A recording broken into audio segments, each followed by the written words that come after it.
Welcome to our Wednesday conversation, kind of in place of our typical Saturday or Sunday conversation as we head into the Big Ten tournament. And Tom Dienhart and Brian Neubert join me, and we'll look forward to discussion about what the Boilermakers will be facing, in addition to the entire what will likely be a very, very interesting tournament. I want to thank the Union Club Hotel at Purdue. It is a travel and leisure world's best hotel in Indiana nominee. Voting is now open, so visit PurdueUnionClubHotel.com for more details and just show your Purdue pride. And Brian, I'll start with you. Obviously, you've been watching this more closely than anybody else, but you look at tonight's games, Wednesday's game in the Big Ten tournament. The four teams that are there, the only one that I see that can make some noise, and it's probably dead wrong, is Northwestern, I guess, but I don't know. I mean, anything from the first games tonight, maybe Penn State too, I should say. So therefore, I've mentioned two out of the four teams. But as you look at Wednesday night's games and how they'll feed into, obviously, Ohio State, who is Purdue's quote-unquote presumed opponent, will face a winner from a game tonight. But what do you see from that? Nothing. I don't think any of those four teams are. I think they're all road apples. I think that Minnesota called it a season some time ago. Northwestern, Nebraska's got to be exhausted. Yeah. Penn State's in the middle of a coaching change. The only thing that I think can add intrigue to this is sometimes when you get a game before you play a bye team, you can build up a little bit of momentum. And when you look at what Ohio State's going to have to deal with, whether it's Minnesota or Northwestern. Ohio State's coming off a bunch of losses. I think 4 straight to end the regular season. So you wonder where Ohio State is right now, kind of between the years. You never know. If you get Minnesota, it's not like Minnesota's not capable. They've got Marcus Carr. They've got Liam Robbins. The Gabe Kalscheur injury really, really hurt them. Yeah. I think Richard Pitino's on his way out, and I'm sure that's a significant distraction. But you never know. But I wouldn't bet on any of these 4 teams playing today to get past Thursday. Tom, you've been watching this, obviously, kind of like me from an observation standpoint. These kind of tournaments are interesting. There have been teams that have made runs in the past. Even before the days of the double bye, Illinois, I remember, was an 11 seed way back when, made it to the final game. There have been teams that have done that. Purdue, the old adage, and I don't know, and this is kind of sports malarkey, as I call it, you can't beat a team 3 times. Purdue plays Ohio State. Purdue has beaten teams 3 times over the years. And as you look at it from a broad stroke perspective, what do you see about, Purdue's potential first opponent, but also just the makeup of the tournament and maybe some teams that might be surprises for you? Yeah, Ohio State, each time Purdue played them this year, they were missing a key player. I know one time they didn't have E.J. Liddell, a kid from Belleville, Illinois, who's very good. So looks like they're going to get a full, arsenal from the Buckeyes as far as the roster goes.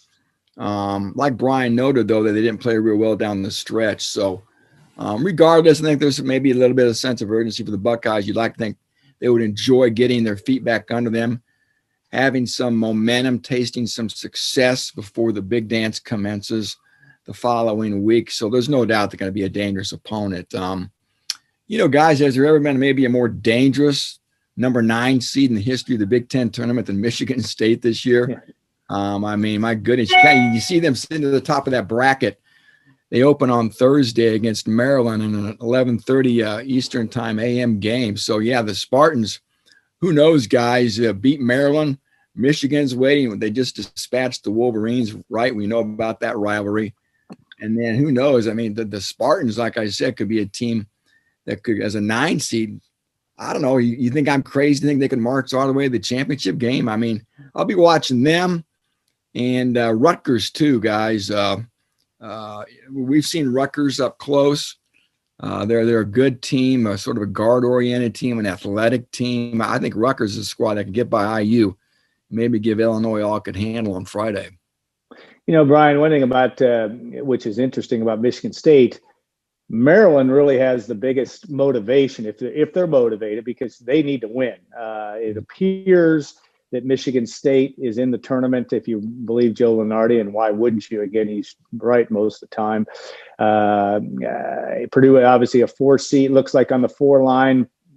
Can you play your way out of that? Maybe. And again, as you've mentioned, about every time we've talked about this tournament, who knows where the seedings are going to exactly fall because of, I'm talking the NCAA tournament seedings, because of the mental exercise you have to do to be able to get teams not to face one another within the same league. But again, do you buy any into that Maryland-Michigan State game in terms of a team with motivation? It seems to me these kind of tournaments sometimes fall on that in terms of, a team that has to win gets one. Do you buy any of that looking at that game? Yeah, the bracketologists have Maryland in 2, actually at a higher seed than Michigan State. Yeah. I can't claim to understand why. Maryland has a pretty good net ranking, but they're 15-12, and they just ended the season with 2 horrific losses.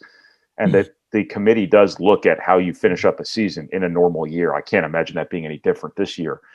But I would have to think Michigan State's in just because of the magnitude of the wins they got down the stretch. But Maryland needs to win that game.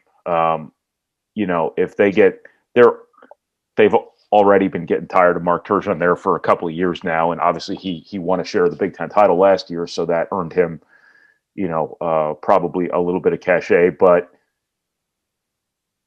if they miss the NCAA tournament because they lost to Northwestern and Penn State in the final 2 games of the year, right, and the Penn State game being one where you blew a pretty robust lead, that's not going to sit well there. And, they need to win that Michigan State game. They have more to play for than anyone in this tournament because everybody else who's in the tournament, their seeds are pretty well set. The teams that aren't in the tournament are teams that can only get there by winning the tournament, probably. Maryland is the one team that needs to secure its place in the NCAA tournament. It wouldn't hurt Michigan State to win one more game, but I would have to think Michigan State's in regardless.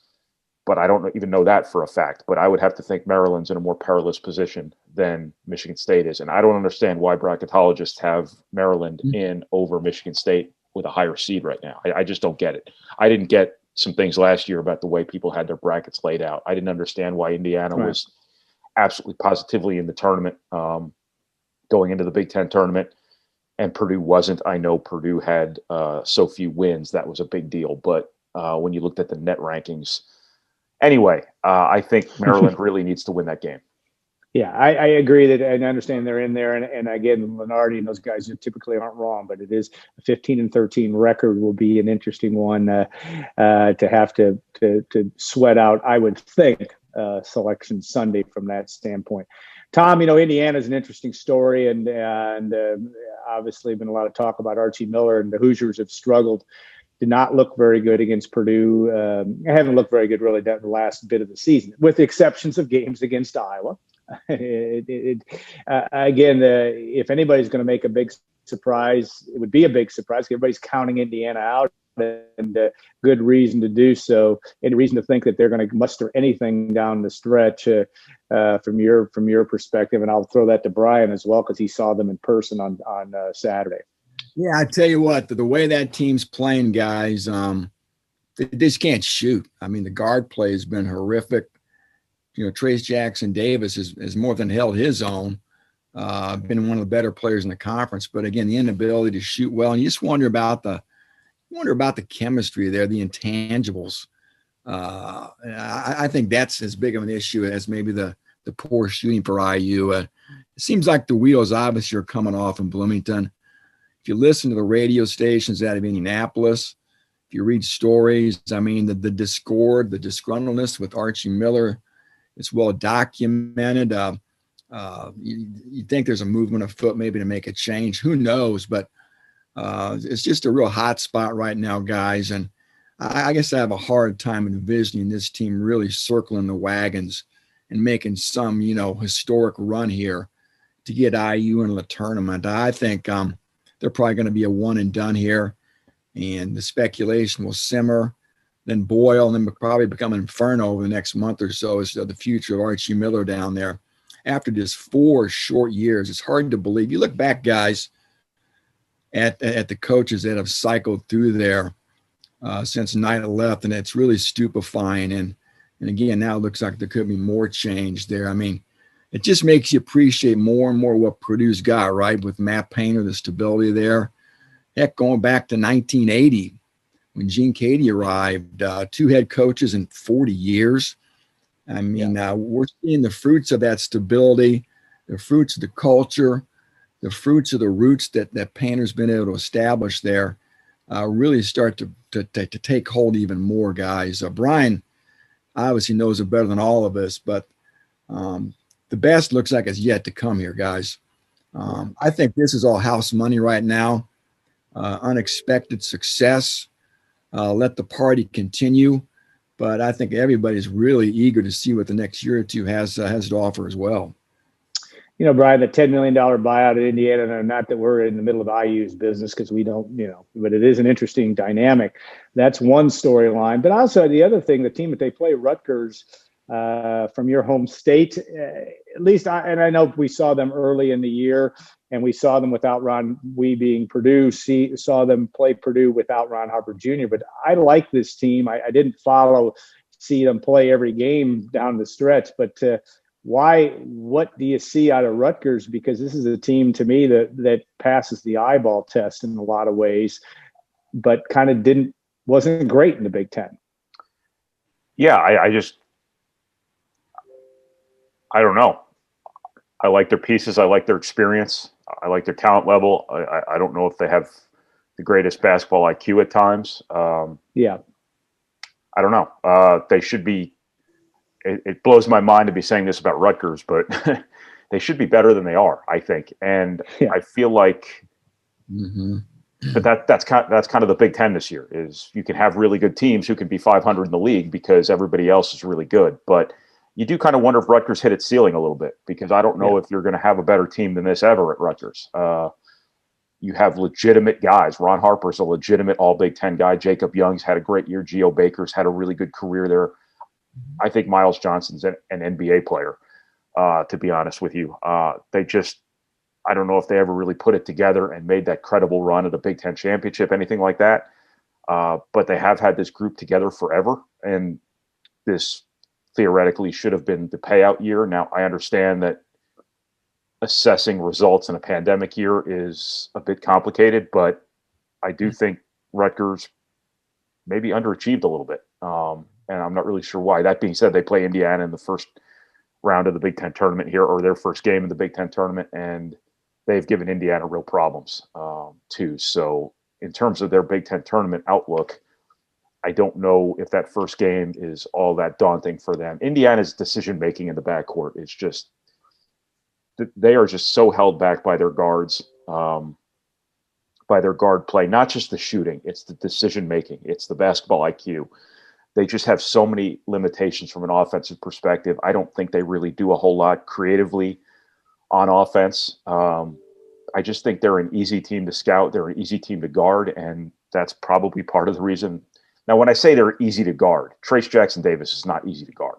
No. Indiana as a whole is easy to guard. It's relatively simple with them. Just get in Trace Jackson Davis's way, make the guards beat you, and more often than not, they will not. When Al Durham is making shots like he did in that overtime fiasco at Northwestern, they're a little bit of a different team, but that's one out of every how many games that happens. So I just don't understand why Indiana hasn't been able to get good guards. Obviously, Christian Lander came in as a 5-star recruit. He did not look like one this season because reclassifying did him no favors. I think to be able to be productive in the Big Ten, especially this Big Ten as a high school senior aged player, you have to be atypically mature, either physically, emotionally, or preferably both. You look at what Caleb Swanigan did. He was a grown man when he reclassified, moved up a year. Christian Lander just wasn't ready, and he didn't do himself any favors by moving up a grade, and that might have been their greatest hope this season, was that Christian Lander would come in and be what he was billed to be, and obviously he was not. So Indiana just has some real limitations, just a really disappointing season for them, obviously. Yeah. Brian, I'm going to come back to you now and looking at the Michigan, Illinois, everybody kind of looks at those two and says, all right, and obviously Iowa had a couple wins down the stretch and beat Wisconsin in the very dramatic game to end this regular season and may have righted the ship some, but Are they heads in your view of what you've watched, the heads and tails above everybody else in the league? I mean, and yet we've seen Rutgers beat Illinois, we've seen Michigan State beat Michigan. How do you view those two in terms of the tournament? Yeah, I would. If I had to lay my money down, I would lay it on Illinois, just the way they're playing lately. The series of wins back to back to back they got to end the regular season. The fact that I think they're obviously one of the best teams in the country, but they're also one of the more competitive teams in the country. They have a certain orneriness to them that I think going into a Big Ten tournament, if they could channel that for a couple of days, they could make a real run. I think they sometimes the Big Ten tournament comes down to who just wants to win the most, because there are kind of diminishing returns to what you get out of all of this. And I think Illinois being a little bit annoyed that they didn't get the regular season title over Michigan when Michigan played 3 fewer games. I take a little bit of issue to them making an issue of it, because I think everybody involved here has to see the big picture and understand that we just made a college basketball season work in a pandemic, and somebody was going to get the short end of the stick in some way, shape, or form. And that the awesome season you just had would not have been possible had massive concessions not been made to make this season work. But be that as it may, they have some reason to be a little bit on edge going into the Big Ten tournament, and an opportunity to win a different type of Big Ten title, I think might resonate with them. So that's probably who I would pick. I wouldn't want to play Purdue right now the way Purdue's playing. I'd never want to play Michigan, because I think Michigan has it all. I think they're one of the best teams in college basketball, easily. But I think if I had to pick somebody, I would pick Illinois. Yeah, I think Illinois probably is the pick, Brian. You're right. Really impressive, too, how they, down the stretch without Ayo Dosunmu, how they won those ball games, especially the one in Ann Arbor, where they just obliterated the Wolverines. Yeah, just killed them, yeah. Ayo. Hey, real quick, too, guys, we got to give some love to our fellow Boilermaker, Jerry Palmer. We got to stop citing Joe Lenardi, right? Real quick, Jerry's got Purdue as a 4 playing Toledo, and it's incredible. He's got Maryland as an 11 seed and Michigan State as a 9 seed. And gosh, 2 number 1 seeds, Michigan, Illinois, 2 number 2 seeds, Iowa and Ohio State. So, boy, it'd be interested. I can't think off the top of my head all the years gone by recently when the Big Ten has had this many highly seeded teams. You think back to 1989, I guess. But it's going to be a loaded NCAA field. Not to throw any water on what's about to take place in Indianapolis with the Big Ten tourney.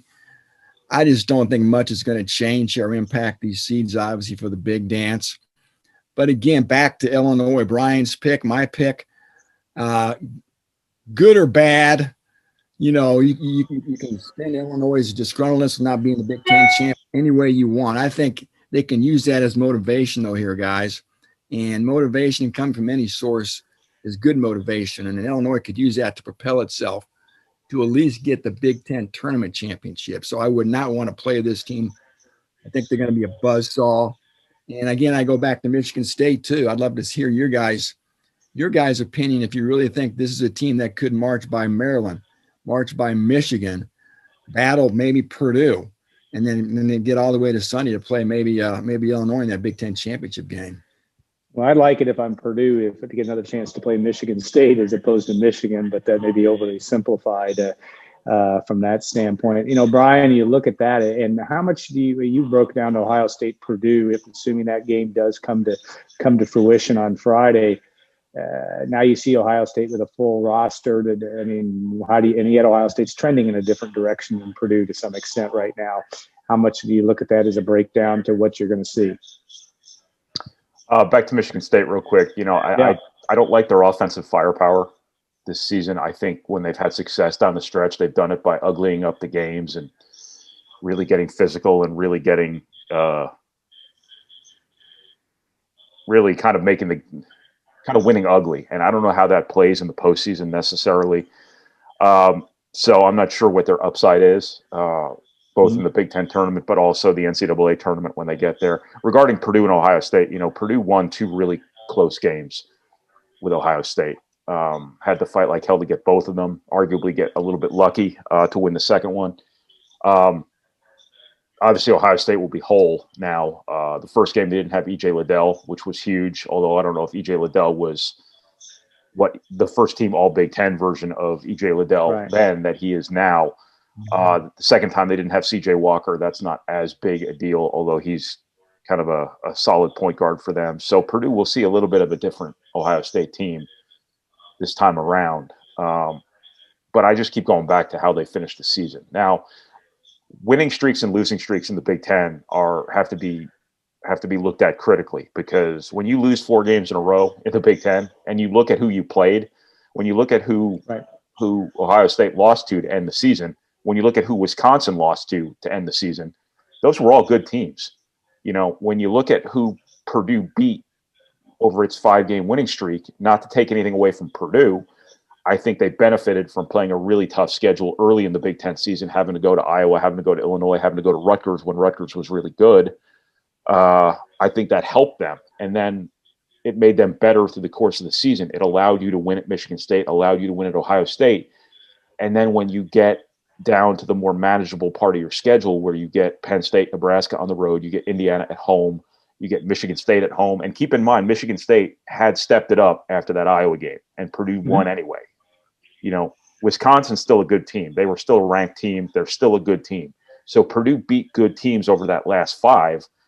But when you compare the last 5 to the first 5, the teams who ended the Big Ten season on losing streaks were playing something much more like Purdue's first 5 than Purdue's last 5. So I think that has to be kept in mind, that, you know, Purdue did what it had to do against the most manageable stretch of schedule it had all year, whereas Ohio State, you know, went through murderer's row. Wisconsin went through murderer's row.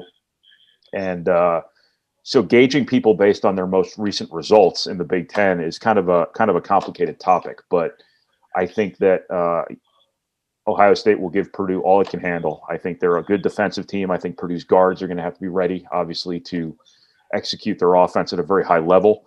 That's always tough against Ohio State. Jaden Ivey's going to have to be prepared to be a marked man now, because he's become a star here the last few games, and people are going to be gunning for him. He's going to be a focal point of people's scouting reports now.